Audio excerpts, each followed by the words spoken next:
Kwa hiyo ndugu ndo aliamua kuwa sasa watuchukue. Mimi nikachukuliwa na mama mdogo, halafu Jackson akachukuliwa na baba mkubwa. Yaani hapo tukawa tumetengana na ilibidi iwe hivyo ili tuweze kuishi kwa usalama.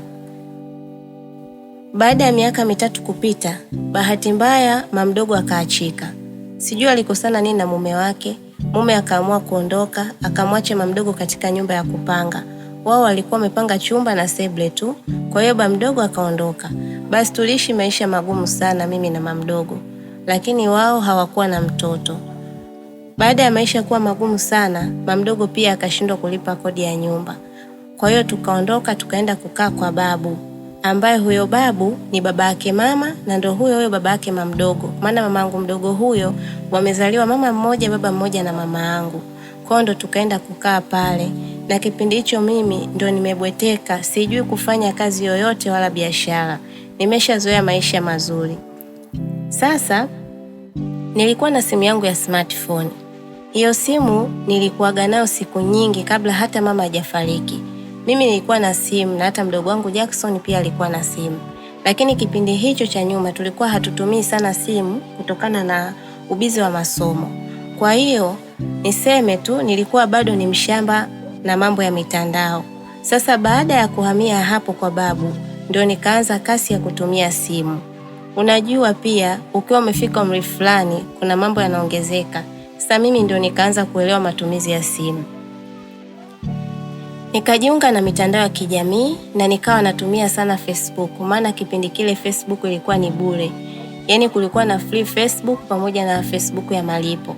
Sasa mimi nikawa mara nyingi natumia Facebook ya bure kwa kuwa hali yangu ilikuwa tia maji. Nikaanza kuposti picha zangu Facebook karibu kila siku. Sasa bwana, siku moja naingia Facebook nikakutana na taarifa ya kushangaza mno. Jamani, nakuta msanii mkubwa wa muziki ameniomba urafiki. Nyie, ni msanii wa muziki ambaye ni maarufu na kipindi kile ndo tulikuwa tunamfuatilia sana. Nilifurahi balaa. Jamani, hadi Mbosso ameniomba urafiki? Basi nikakubali haraka, maana kuomba urafiki na msanii sio mchezo.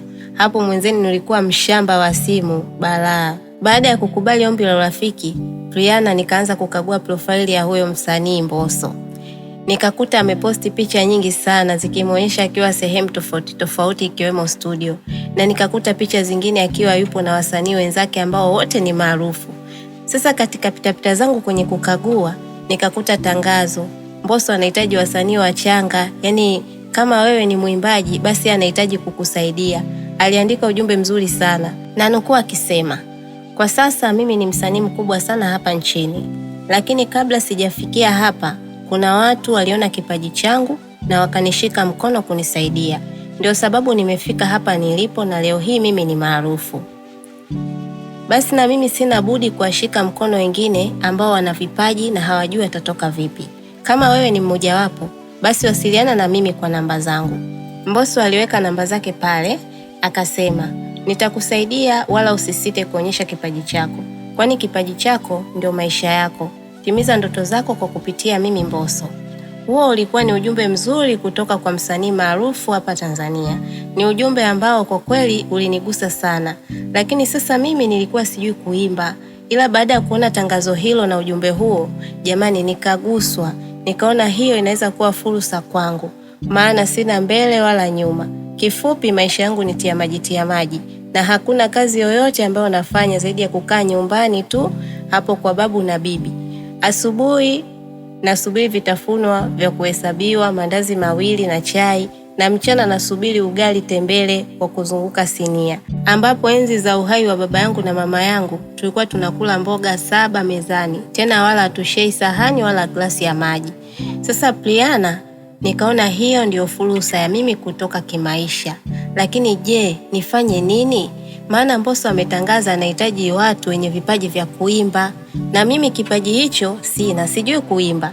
Lakini ile tangazo limenigusa ili nitoboe kimaisha. Basi kuanzia siku iliyofuata, Rihanna nikaanza kujaribu kuimba. Yaani, hiyo siku nilihakikisha bibi na babu hawapo. Babu alikuwa anashona viatu, alafu bibi yeye alikuwa anatembeza mboga. Sasa siku nyingine mama mdogo naye akawa anafuatana na bibi. Basi siku hiyo waliondoka kama kawaida.